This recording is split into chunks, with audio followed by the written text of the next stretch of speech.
So thank you for coming for our second Sip and Share, and the topic today is project-based learning and why we ended up with project-based learning, and then more about it, and then a little bit later going to hear from a couple of our teachers and a couple of our students about project-based learning. So let me give you a little bit of background on how we got into it. First, during COVID, as you probably know, a lot of things had changed, and our teaching actually ended up changing. You couldn't do as much group work. It's more of a sit and get type thing than it had been at any time before that for us. And as we came out of COVID, we kind of stayed stuck in those ways a little bit. And so it became apparent as we did like district walkthroughs and stuff like that, we needed to do some things differently in order to get our students more engaged, give them more ownership of their learning. And so last year, we were part of, the administrators, at least in Woodford County, were part of a cohort about next generation learning. And I was at one of those meetings, and I heard a guy by the name of Ryan Stoyer speak. And he is the founder of a company called Magnify Learning, which is about project-based learning. And as he was speaking, it just became apparent to me that this is what we need to get us moving back in the direction that we need to go, to get our students more involved, to give them more ownership, to increase the excitement that we have. And so that's kind of how we first embarked on this. I took the topic to our administrators in the district, and they were interested and said, sure, if you think that's the thing, go for it. And so we, last spring, had the opportunity to go over and visit at Dixie Elementary, and they are another school that was working with Magnify Learning. And so we visited with them and saw the things that they were doing. And while we were there, they also were doing the house system, which you can see obviously we've rolled out and we talked about in our last Sip and Share. But after visiting with them, we realized that yes, that's for sure what we want to do. Came back and started proposing and talking to our staff about it. They were all on board with it. And so over the summer, we had 3 days of training with Magnify Learning to learn more about PBL and how to get into it. And this semester, all of our grade levels, K through 5, were expected to have at least one PBL unit that they did. And then they're supposed to have at least one next semester. And maybe next year we might have some other expectations for that. But one of the neat things is that as they were in theirs, they initially were just planning for one in the fall and one in the spring. But there have been other mini PBLs pop up along the way. Like, oh, well, we can do this one. And so they have seen the impact on the students, and because of that, have wanted to expand it even more than what the requirement is for this year. And so we hope to keep moving forward with those. A little bit about PBL. I know this is a little bit blurry, but traditional teaching is you might have a lecture, some activities, then you give some kind of quiz or something, and then lecture, activity, quiz, kind of that sequence. For our PBLs start with some sort of kickoff event where a community member or someone comes in and presents an authentic problem or challenge that is being faced by a population, and that is to get the students interested in it. For example, our 4th grade just finished a Veterans project, where they actually had Miss Kentucky come in because her platform was about veterans and helping them, and she had a grandfather who was a veteran and had some not disabilities, but an accident while he was in the military, and had some things that affected the rest of his life because of that. And so she came in and gave a plea on what type of things veterans need. And so they, over the course of their unit, were learning more about veterans and their needs, but also collecting goods to give back to the veterans so that they could help to fulfill this need. So you still have your same activities, or some of the same activities in the middle, but you have your kickoff, your activities, then you have some benchmarks to check for understanding along the way, and some more of those, and just different, a little bit different sequence than what the traditional learning has. And then it usually culminates with some sort of presentation. Theirs was the Veterans Day event, assembly that we had. They were kind of in charge and leading that. Our fifth graders, their first one was Kickstart for Kindergarten, actually, and their culmination was the sorting ceremony for the kindergarten students. They led that. You saw when you came in, playing on the screen, first grade did communities, and their culminating event was them presenting to their families about communities, and they dressed up as someone in the community that they want to be in the future, and just they came in and were telling all about it. So has a presentation aspect at the end where you're not just presenting to your class, but it's expected to go beyond that, and in most cases to involve the public. And there are lots of skills that come along with that. Okay. I am going to show you a short, like 4-minute video here about project-based learning, because I am not the best speaker, and this guy does a much better job than I do, and then we'll move on forward after that. You remember what it was like in school. It was boring. You sat in class, memorized as much as you could, and tried to pass a test at the end. But is that good enough? These days, school can be more interesting and effective by focusing students on work that matters. This is Project-Based Learning Explained. Most adults live in a world of projects. Whether it's a job assignment, home improvement, or planning a wedding, we need to actively solve problems. But unfortunately, schoolwork looks more like this than this. Let's take a look at this project-based world. Meet Claire. She was recently presented with a challenge. Her company, Super Suds, makes soap, and it was up to her to find the most earth-friendly way to produce it in the future. Her boss gave her a budget and a few requirements, and it was up to her to come up with a solution. She organized and managed a team who researched the options and created materials summarizing the issues. Claire's team asked for feedback and presented their findings to the boss. Claire came out of the project looking like a rock star, and she learned a lot about green products. If you look closely, Claire's success involved critical thinking, collaboration, and communication, things that aren't often taught in traditional classrooms. The world needs more Claires, so how do we get them? The answer is project-based learning, or PBL. By focusing students on a project, teachers put them on a path that deepens their knowledge and builds skills they'll need in the future. Here's what I mean. Mr. Simmons has always been a good science teacher, and his students do well on Friday's tests. Unfortunately, what they learned was gone by Saturday morning. That wasn't good enough for him. Soon he learned about project-based learning and decided to give it a shot. Mr. Simmons got the idea for his first project on microorganisms when nearly half of his students were suddenly absent with the flu. He asked his students why they thought so many of their classmates got sick at the same time. That lively discussion produced a lot of good questions and a list of things the kids wanted to know. Mr. Simmons then announced their project was to help elementary school kids understand, how can we not get sick? After dividing the class into teams, he got them started on the project. It was up to the students to ask questions, research, collaborate, give each other feedback, and figure out the best ways to make their points clear to children. One team chose to make an educational video on the connection between hand washing and avoiding the flu. Another chose to create posters to show how viruses spread.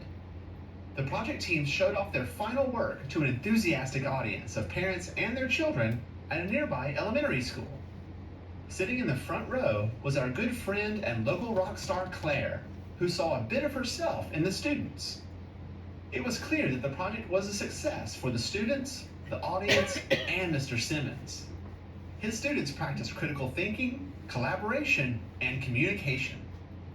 The project wasn't about memorization, but learning in depth about viruses and how to prevent spreading disease, a lesson they will never forget.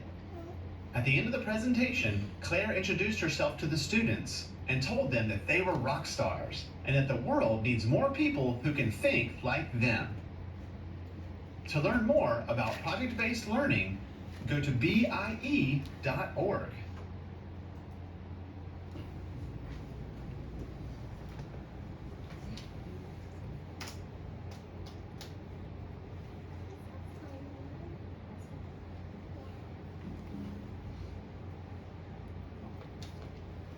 So what is project-based learning? We kind of talked a little bit about this, but it starts with a driving question, something, an authentic problem, a need, or a challenge that the students are trying to answer. Along the way, because it's something the students are interested in, they have some voice and choice and how they go about solving that. And then lots of inquiry, lots of research from the students to get to their answers. It usually involves a community partner, and we would love to have some of you guys as our community partners because we're always looking for more help with that. Like, for example, first grade's getting ready to do a heart healthy unit, and they have several different community partners lined up, but I'm sure there's more that are needed. And you'll see a few of our projects coming up here in just a minute that I know for sure are on the books. And then it really practices employability skills. The presentation aspect of it is something that many students aren't good at, but that's something that you have to be able to do in the future. And so we've actually, beyond PBLs, worked on that a lot here at Southside this year, and getting students to look people in the eye, to shake hands, and to just have more of those employability skills than we've had. I don't know about you guys, but been around a lot of teenagers. My kids have just gone through the teenage years, and getting them to look at you at all and talk to you is very difficult in situations. And even the people that we interview for jobs now don't make good eye contact, and it's something that if we can start teaching now, is something that hopefully we'll build in the future, and they'll be more employable because of it. And then why? Maybe it's a combination of houses and PBL, I don't know, but this year our students have been more excited to come to school than they have been ever before, in my opinion. We have our attendance this year, at this point, is up 2 percentage points from what it was last year, which is fantastic. Our overall percentage is more than, greater than 96% present right now, which is, we haven't seen that at all since well before COVID times.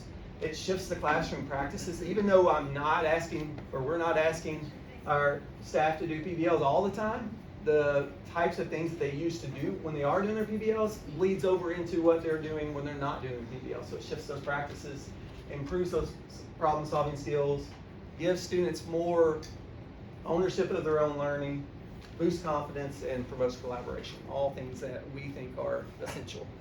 And I think now, Ms. Worthman, if I'm right on my slides, Ms. Worthman's going to come up and share with us about first grades, PBL and why, and all that information. Yes. All right. We just finished up our first PBL of the year, which we really planned to go in and make it kind of low and slow, and it really started to grow, and it was not low and slow at all. It ended up becoming a really big project as it kind of snowballed towards the end.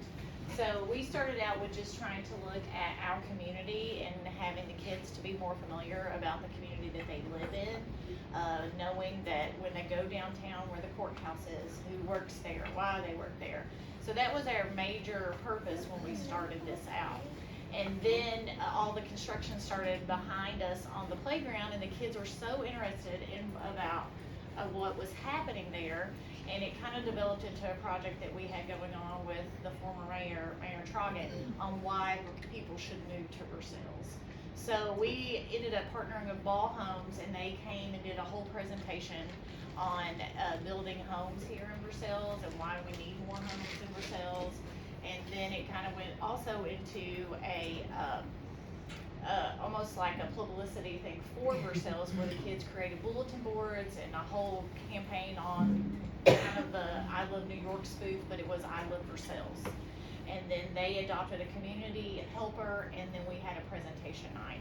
And we didn't really know how it was going to go, or if they would be shy or worried about it, but they came dressed as their community helper. They practiced their script, and it was amazing to watch these little kids stand in front of adult after adult after adult and look them in the eye and make their presentation clearly.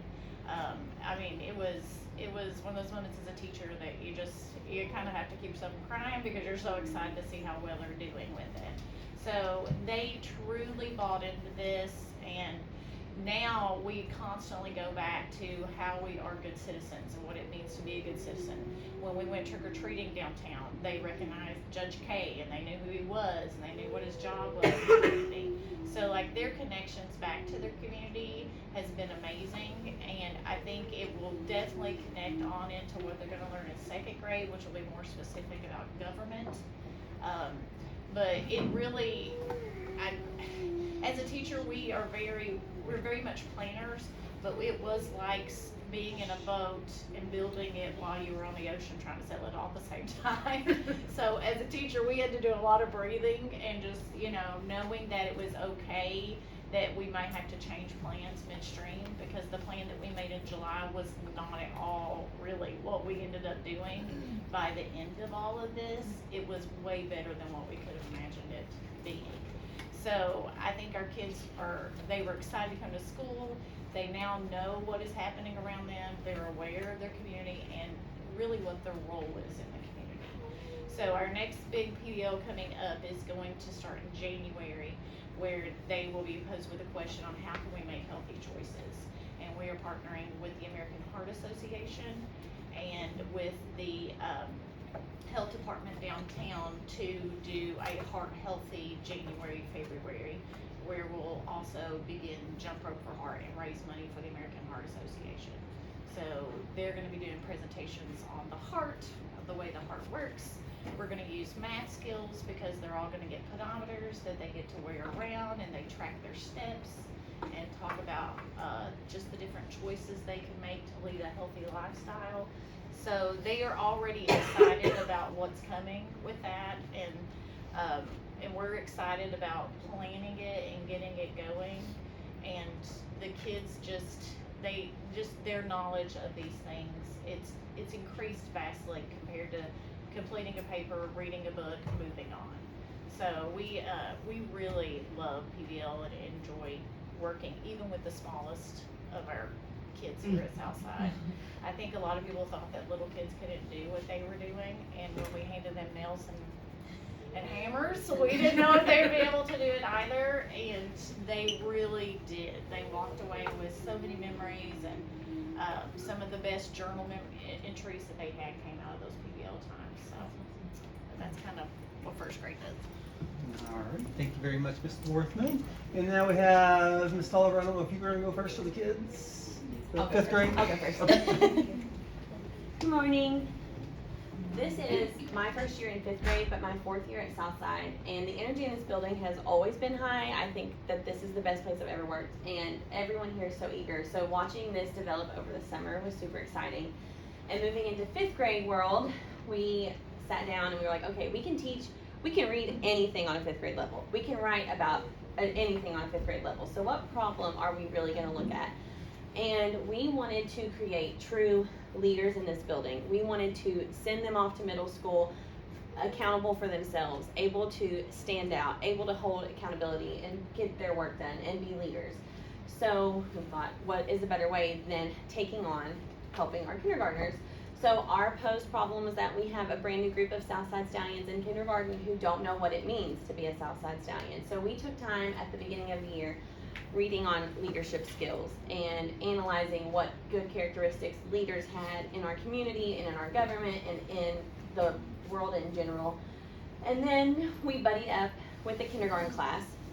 And so every Friday and sometimes more, we would go down and we would work with the kindergartners on what does it look like to be safe, respectful, responsible? How do we act in the cafeteria? How do we ask for help? How do we play on the playground? How do we go to the restroom and do all of the things that we expect? And that blossomed into so much more of a relationship than we could have ever imagined. It's still going on, that partnership. But the end goal was, like Ms. Worthman said, it kind of carried over it and we just kept growing and growing. The end goal was for kindergarten's house sorting ceremony to be hosted by the fifth grade. So in doing that, fifth grade took on budgeting and preparing the snacks and planning the menu and planning accordingly on spending, building the decorations, organizing the slides so that the children had their names up to be sorted, creating photo booth props, that's in this photo right here, organizing the kindergartners, practicing with the kindergartners, creating the playlist that brought the energy, so they worked on their technology skills. And even after that, we've developed relationships where every Friday, 5th grade goes down to kindergarten and reads with them in book buddies or plays games with them. And that was beautiful. I think that all of our 5th graders will tell you they've been so excited about that relationship, and they have shown such great leadership and just student skills and employability skills throughout the building. They're working very hard on making eye contact and greeting you. When we rotate 4 times in 5th grade, and we meet them at the door, and almost everyone naturally, "Good morning, Mr. Oliver, good morning, Mr. Oliver," looks you in the eye and says good morning, which was not the case in years past. They have really shown growth in that area. So we worked really hard. They've developed all these skills. They're working on their public speaking. We're like, well, we can't be done now, so what are we gonna do? So in writing class, they developed cover letters to sell themselves to employers, and the staff in the building, again, rose to the occasion. And we were able to create jobs for, there's like 95 5th graders, so all 95 5th graders now have a job in the building in some capacity. We've started a student council for 5th grade. We now have safety patrol. All of the fine arts team has assistants. We have custodial assistants, cafeteria assistants, tutors across kindergarten through 2nd grade. We have 5th graders who are now going down and tutoring. That's just some of the jobs. We've also partnered up with 2nd grade to help with their PBL on recycling. But part of that is a job fair. That's what these 2 pictures are. So they had to, all of our employers, which were staff in the building, set up a true job fair for these kids, and they had to go in and introduce themselves. "Good morning, I am Ms. Oliver. I am the best candidate for your job because of this." And even the kids left excited, but the teachers left excited too, because the kids are so invested in succeeding and showing everyone that they are a great leader and a great 5th grader. I know that when we send them to 6th grade in the middle school, they're gonna shine so brightly and be able to handle that new environment. And with the jobs, they have to maintain their schedule. Everyone has like different expectations for their job. Student council, most of them meet once a week, but some of them are daily check-ins. But they know I can't do my job if I haven't gotten my work done, or if I'm not presenting myself in my best form in the classroom. I can't do these things.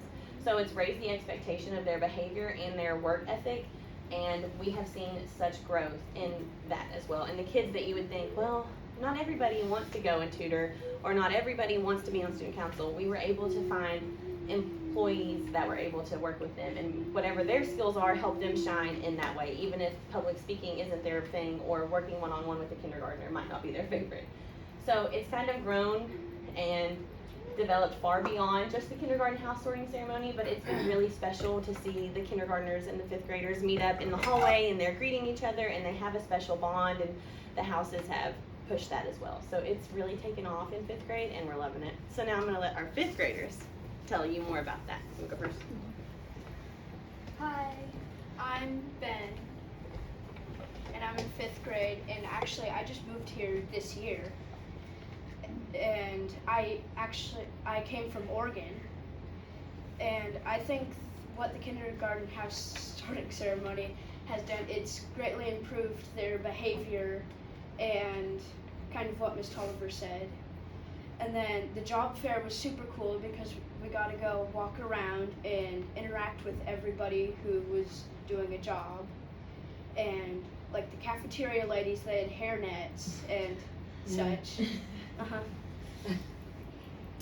And the jobs, I'm helping out Miss Candy, the librarian, so we set up, tear down everything that she needs help with, and we had to write a cover letter, and Miss Harvey's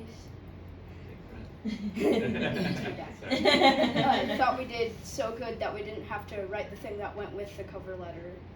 We did not move on to resumes yet, because we're going to have to build some job skills Yeah. in real time before we build a resume. Go. And PBL in general has been really fun and exciting, and I'm glad we get to do it. Thank you.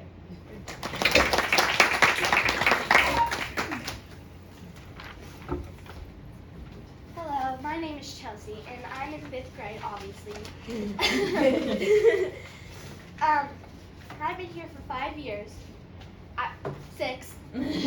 Yep. Yeah, all the grades, and then kindergarten. So the kindergarten house sorting, it was amazing. We they had a lot of fun, and it really helped us with our behavior wise, because if we did stuff we weren't supposed to, then they would do stuff they weren't supposed to. So that, I think that really helped with our behavior. And then so you can see that we've been doing the jobs. We've been talking about it. It has been really good, and we have to be very flexible with our schedules, and so does the teacher. So I have to give a shout out to our teachers, because they have to figure out a time for us to get to where we need to go. But it's really nice to be, I don't know what the word is. Really nice to be I don't know, forget it. But I love growing up. So my job is actually physical therapy. This is the girl I work with. She is really nice. In physical therapy, we work on we have something downstairs, where there's jump up twice, or walk or something. And I also help with doing crafts for the special eds, since they're not able to do stuff with us that much, and they won't be able to move classrooms with us. So we come up with a little jobs for them. Like today, we were helping on them. They had to do a move. So the tree pose is what we worked on, and so if those people can't walk, they would just go. So, because we have to include everyone. And the job there was amazing. You got to walk around, and we watched a video called The Great Handshake. It was really fascinating, because Ron Clark Academy, this is where we got our houses started from, is because Ron Clark Academy, they had a video about the Great Handshake, and he would tell them tips to do, and then they would go to the next person. So we have been trying to improve on eye contact, because in 5th grade we call actively listening, and we have to follow the speaker. And we have to make sure we soak up all that information that they're giving to us. I love this school so much, and I really don't want to leave.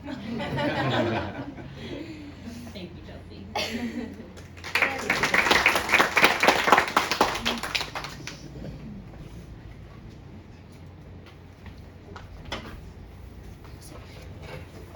All right, so you guys, thank you. You did a fantastic job. All right, so just some upcoming projects, and we could touch base on some of those. We currently are in the middle of recycling 2nd grade, trying to get that going. We're recycling paper across the building. Our food drive is going to be led by the 3rd grade this year, and that will start right after Thanksgiving, and it goes from Thanksgiving until maybe the 2nd week of December. One of the grade levels upcoming is doing Weather Aware. Heart Healthy is 1st grade, and 4th grade's doing some Versailles marketing and trying to design a flag for the city of Versailles. It's something that they're working on. So there are other ones that will be happening in the spring, but those are some that are coming sooner. All right, what questions do you guys have about project-based learning? Anything I can answer for you right now? Are they doing this in the middle school? Well, not that we know of. Maybe I should backtrack on that a little bit. I do know that there has been some professional development with middle school on it, but I don't know to what extent that they're doing this. I'm not sure. This is fabulous. Thank you. I appreciate that. I have a question that's aside from project-based learning, and this just comes from experience. I've seen some other schools pick it up back where I was working before, where the project was going really well, but some other academic stuff kind of dropped because they're so focused on the projects. And are we making sure that the other academics are staying just as rigorous so that they're ready for the expectations in 6th, 7th, and 8th grade? Yeah, so the additional when they do start planning their projects, they Yeah. go back and they're tied to the standards that they have to Okay, teach. yeah. And so, yeah, it is a little bit of a balancing act to be able to do the things that you need. The employability skills and stuff like that really aren't things that I would say are in our standards, but No. definitely things that they need to have. And we've seen with that, like they said, overall improvement in behavior across the building. Our office referrals are down significantly this year too, and I think that has a lot to do with the push for our teachers at the beginning of the year to work on that. So yeah, you're right. It is a delicate balance between those two things, but we at least when we're thinking back, like I talked at the beginning about Dixie Elementary. Yeah. They're after their first full year of implementation and project-based learning, their test scores went up Right. significantly. Now we're not all about test scores, but you know it's But it still pays the bills, I get it. yeah. So other questions? Are the kindergartners doing any of these projects as well? So the kindergartners were part of the Right. first one, right? And then they are going to be, let's see, what theirs is that they're planning in the spring is the weather aware one. I know that. They have some other minor, like smaller things that they're doing that aren't full-on projects because, like, again, at the beginning they were trying to learn how to be kindergartners and how to do school. That And is that the is project. that is kind of the project in itself. Project So based learning. just to get them all to be able to do what they need to do and get into the routines. How many of these will they do in a year? So for this first year, the expectation is to do at least 2 projects. Okay. Now, moving forward, we might try to encourage them to throw in a 3rd one, but right now, since this is our first year doing it, 1 in the fall and 1 in the spring is the expectation. 5th grade already, like they said, they started with the one helping kindergartners, but then they have done the Great Shake where we're doing the jobs and stuff, and so they've already picked up a couple extra little things along the way, but not as full blown as some of the others. Anything else I can answer for you guys? Well, I am really happy that you guys came out. I hope you'll get more coffee and donuts. And then if you have a topic that you would like to hear, probably maybe March before we do our next one. If there's something that is driving that you'd like the March one to be on. These 2 were obvious to us when we first started talking about it with the house system. We knew that since that was new to everyone, that was obvious in project-based learning. The one for March is not quite so apparent yet, but maybe it'll come up. Or if you have ideas, let me know and I'll be happy to. So. All right, thanks for coming. Thanks. Thank you. Yeah, of course.